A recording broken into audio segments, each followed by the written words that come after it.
the study was about conducting unbiased profiling of the whole proteomics in the serum and CSF of migraine patients compared to controls. So in the migraine groups, we have episodic and chronic migraine patients. So we had 26 in each group. So 26 patients in the episodic, 26 in the chronic migraine, and 26 healthy controls. And from the and also 10 of each group provided us with CSF samples. So from each episodic, chronic migraine, and also the healthy control. So what we did was without having like a predetermined or a pre-specific protein or some targeted approach, we went on to look into all the expressed proteins in these biofluids. And the objective was, can we really use it? Can we use some kind of machine learning to categorize migraine patients from healthy controls, and also even to subclassify episodic from chronic migraines, and also again to predict when chronic migraine patients revert to episodic migraine. And we used the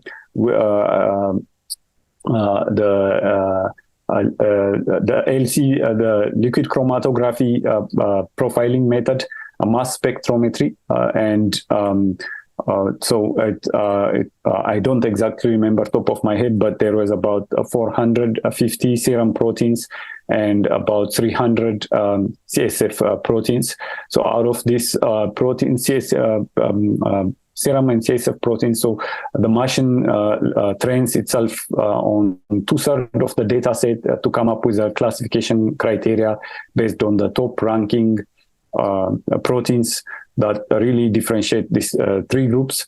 And very interestingly, we found a performance, an accuracy performance that classified the episodic from chronic migraines and also the healthy controls on its own, without the machine being told, from the outset, these are episodic, chronic, and healthy controls. So it came up with its own classification criteria, and that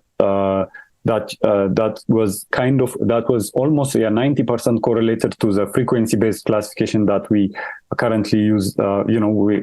We classify episodic from chronic by using that 15-day headache per month, and the same day even to diagnose migraine, 5 times in a lifetime.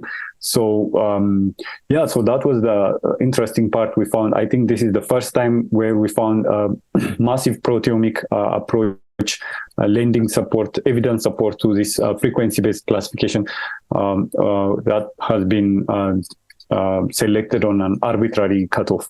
Like, how is a 14-day headache different from a 16-day headache? And why should we call a 14-day headache episodic while a 16-day headache chronic migraine? So now we have some kind of biologic basis to tell apart these patients, not only the frequency, but also there are underlying mechanisms where some pathways are different in these two different groups. One thing I would like to comment, this is definitely an early, we are still at an early phase, so it's the first of its kind in the migraine field, I would say, looking at the complete proteome profile. We definitely need a longitudinal, although we had a few of our patients, about 8 or 12 of them whom we followed for 2 years and saw the progression and regression of the migraine, and we found those predictive molecules, proteins.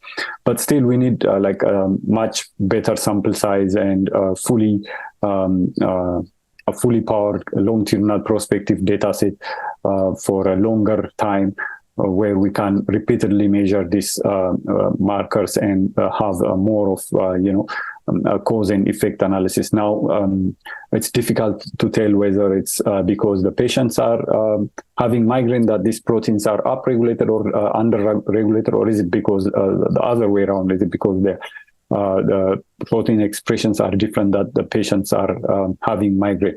So that will be identified using a longitudinal study design. Currently, this study is cross-sectional study design that gave us these preliminary results, which we definitely need to validate in a longitudinal larger population, also heterogeneous type of patient populations, since migraine is a heterogeneous condition, and also include different age demographics, racial backgrounds, to be more representative to the target population.